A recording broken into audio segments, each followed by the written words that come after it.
সমস্ত সতীপীঠগুলো সৃষ্টি করা হয়েছিল, তাতে কিন্তু একটি ম্যাগনেট যেমন আছে, তেমন রাজারা সেই সময় আমাদের কিছু বুঝিয়ে গেলেন। আজকে হয়তো উচ্চসেবী সমাজ, কারণ এই সমাজে দেখবেন ধর্ম নিয়ে চিৎকার করে বেড়াচ্ছে, কিন্তু রাজারা সময় ক্ষেত্রে এক একটা ধর্মস্থান যেমন গড়েছে, তাতে কিন্তু কিছু লজিক দিয়ে গেছে, যেটা আজকের সমাজে দেখতে পাওয়া যাবে না। আজকে হয়তো ধর্মস্থান কেউ গড়ছে, কিন্তু সময় ক্ষেত্রে রাজারা সেই ধর্মস্থানগুলো গড়েছে, তাতে দেখবেন মাথা নত করে আপনাকে স্থানে প্রবেশ করতে হবে। সেগুলো রাজারা গড়ে দিয়ে গেছেন। আর সময় ক্ষেত্রে রাজারা এসেছিলেন এই ভারতবর্ষে আর বাংলার মাটিতেও বহু রাজা তারা স্থান গড়েছিলেন। সেই স্থানে যখনই প্রবেশ করা যাবে, তাতে কিন্তু মাথা নত করে আমাকে যেতেই হবে। সময় ক্ষেত্রে তারা গড়েছিলেন। আজকে হয়তো বাংলার মাঝে হয়তো কিছু স্থান গড়ল, কি ভারতবর্ষের মাঝে কিছু স্থান গড়ল, সময় ক্ষেত্রে নিয়ম কিছু আমাদের বুঝিয়ে গেলেন। আজকে আমরা সে সমস্ত স্মৃতি হয়তো হারিয়ে ফেলেছি, হয়তো ধর্ম নিয়ে চিৎকার করে বেড়াচ্ছি। ধর্মই যেন আমাদের কাছে আজকে শ্রেষ্ঠ হয়ে দাঁড়িয়েছে। কেন ধর্ম শ্রেষ্ঠ, কিন্তু হৃদয়ে ধর্ম শ্রেষ্ঠ। কিন্তু এই নেতারা চিৎকার করে বেড়াচ্ছে, ধর্মস্থান গড়ে দিচ্ছে। আরে সে সমস্ত রাজারা যেগুলো গড়ে দিয়ে গেলেন, তার মধ্যে যেমন একটি ম্যাগনেট আছে নিশ্চয়ই, কারণ একটি চূড়া যখন আছে তার মধ্যে একটি ভাইব্রেশন হয়। সেই ভাইব্রেশনে দেখবেন যারা মামা করেছে তাতে আজও আমরা সাহারা পাবো, যারা গুরু গুরু করেছে তাতে আজও আমরা সাহারা পাবো। কিন্তু আজকের রাজ্যে দেখবেন নেতা হয়তো কোনো স্থান করছে, কারণ রাজ্যের নেতা আছে, সে রাজ্যের অর্থ থেকে স্থান করবে, তাতে কোনো ম্যাগনেট হবে না। কারণ হয়তো হবে সেবা, আর সেই সেবাটা হয়তো এনজয়ের মাঝে চলবে। কারণ সেবা একটা সময় হয়তো আমাদের বাংলার মাঝে হয়েছিল, তাই বাংলাকে বিশ্বের মাঝে দরবারে এই বাংলা থেকে একের পর এক কেউ এসেছিল সময় ক্ষেত্রে। একটা টাইম আর হয়তো বাংলায় কেউ আসবে না, আর সাধনায় বাংলায় আর করা যায় না, কেন বাংলা ভেঙে পড়েছে।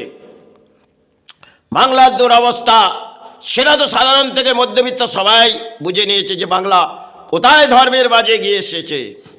আর যে সমস্ত ধর্মের স্থানগুলো রাজারা গড়েছিলেন, সময় একটা ইতিহাস দিয়ে গেলেন। তারা হয়তো সময় অর্থ দিয়েছিলেন এই দেশের স্থান গড়ার জন্যে, তাদের হাতে বহু দান আমাদের দেশের মাঝে আছে আজও। কিন্তু সেই স্থানের মাঝে যে সমস্ত জিনিসগুলো তারা রেখে গেছে, সেগুলো এক একটি ম্যাগনেট। একটা একটা স্থান, যদি কামাখ্যা স্থান থেকে বিভিন্ন স্থানে যান, সেখানে দেখবেন আপনাকে মাথা নত করেই আপনাকে মায়ের স্থানে প্রবেশ করতে হবে। তাহলে তারা কিছু বুঝিয়ে গেলেন। আজকে আমরা শিক্ষিত সমাজ, সে নিয়ে ধর্ম নিয়ে উন্মাদ করে একটা ধর্মস্থান করছি, সেখানে সেই বোধশক্তিটা আমাদের নেই এই সমাজের। কারণ ধর্ম ধর্ম করে সমাজে দেখবেন কিছু মানুষ তিলক লাগিয়ে বেরিয়ে পড়ল, আর এই তিলক নিয়ে একটা রাজনীতিও হচ্ছে যেটা সমাজে। কারণ যিনি বাতাসা ছড়ায় দেখবেন তিনি কিন্তু কুড়োয় না। আমরা হরিনাম সংকীর্তন দেখি তো, তাতেও কিন্তু অদ্ভুত বোঝানো আছে, যিনি ছড়াচ্ছে তিনি কিন্তু কুড়োয় না। এ ধরনের আমাদের হরিনাম সংকীর্তন একটা সময় থেকে আজও চলে আসছে। কিন্তু আজকে আমাদের ধর্মের মাঝে যদি পুরোহিতকেও দেখি, তারা অর্থ কুড়োতে বসেছে, আর নেতারাও অর্থের মাঝে এই বাংলায় বসে পড়েছে।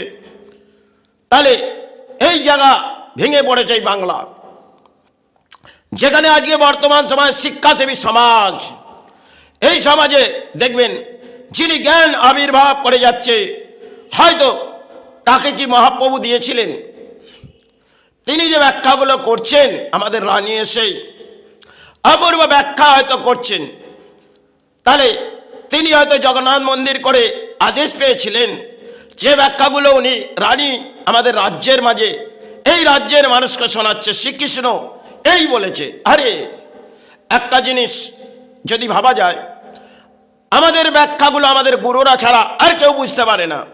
কারণ গুরুরা জানে হয়তো তারা একটা পাওয়ার নিয়ে থাকে, তাদের মধ্যে একটা অ্যান্টিক পাওয়ার থাকে। তাই শিষ্যর কিছু ঘটলে তার আগে গুরুরা নিশ্চয়ই ব্যাখ্যা দেয়। আজকে হয়তো আমাদের রানী এসেছে, সে অপূর্ব ব্যাখ্যা তিনি দিয়ে যাচ্ছে রাজ্যের মাঝে। যে মহাপ্রভু তার শ্রীচরণে শতকোটি প্রণাম জানাই। আজকে অসাধারণ ব্যাখ্যাগুলোই বাংলায় নেতারা আবির্ভাব করছে, আর রাজ্যের দুরবস্থা তো ভেঙে পড়েছে। কারণ ধর্ম জাগাও, ধর্মের মাঝে আশ্রয় নাও, আমার ভোট ব্যাংকের সাহারা আসবে। বাহ, অপূর্ব যেন এই বাংলা আসছে চলে এক ভয়ঙ্কর খেলা। রাজ্যের পরিস্থিতি যে ভেঙে পড়েছে, ধর্মস্থান নিয়ে লড়াই হচ্ছে। এই রাজ্যে, এই দেশে সবাই ক্ষেত্রে তারা যে সমস্ত স্থান রাজারা গড়ে গেলেন, আজও আমাদের জন্য সাহারা পাওয়া যাবে। কিন্তু ধর্মস্থানগুলোকে পুরোহিত যেমন একটা জায়গায় করে ফেলেছে, আর রাজ্যের দায়বদ্ধতা নেই। কারণ রাজ্যের অর্থ চাই, ওই ধর্মস্থান থেকে যদি অর্থ আসে তাহলে আমার এক একটা নেতা সাহারা আসবে। এটাই তো রাজ্য। এই পশ্চিম বাংলায় ঘটছে। রাজ্যের মাঝে ধর্মস্থান, আর একটি ধর্মস্থান করলে তাতে যদি কোটি টাকা আসে, সেটা রাজ্যের মাঝ থেকে আমার কাছে আসবে। বাহ, অপূর্ব খেলা এই রাজ্যের মাঝে চলছে, ধর্ম নিয়ে খেলা। আজকে আমি হয়তো গীতা ভগবত সেটাকে স্মরণ মনে মনে করতে পারি, কিন্তু পড়তে পারি না। সেগুলো আমাদের অন্তরে রেখে গেছে, তারা আজও হৃদয় জুড়িয়ে যাবে। কিন্তু সে সমস্ত বই আজকের মাঝে চলে না। কেন? ভগবত, বেদ, এ সমস্ত গীতা, এ সমস্ত গীতা হয়তো শ্মশান ঘাট ক্ষেত্রে বাড়িতে যখন একটি গীতা পাঠ মারা গেলে হয়, আদার্স এই বাংলায় আর গীতা পাঠ মনে হয় না। কারণ গীতা সেটা রাজ্যের মাঝে এই গীতা পাঠ নিয়েও কিছু উদ্মাত হলেন। আর গীতা আমাদের পবিত্র, কিন্তু আজকে রাজ্যের মাঝে চলছে একটা হিংসা বৃদ্ধির লড়াই। রাজনীতির মাঝে জনজোয়ার, জনগণ ভাসছে এই লজিকের মাঝে। এটাই তো রাজ্য। এই বাংলা যার দুরবস্থা, মনে হয় ভেঙে পড়েছে, এ জাগবে না। এতে হয়তো বাংলা দারিদ্রতার মাঝেই আসবে। কারণ এই বাংলা একটা শিক্ষিত সমাজ এসে গেছে। সেখানে দেখবেন বুদ্ধিজীবী সমাজ তারা আবড়ে যাচ্ছে, আর নেতারা যে ব্যাখ্যা করছে সেটা সমাজ গ্রহণ করছে। এই তো রাজ্য। কারণ ধর্ম নিয়ে ওরাই চিৎকার করবে। হারে ওই নেতাগুলো আমাদের সন্ত সমাজকে কি দেয়, আর ধর্মের মাঝে এরা বসে পড়েছে। আজকে এরা, এই নেতারা বাংলার মাঝে যেন পরম ভক্ত এসেছে।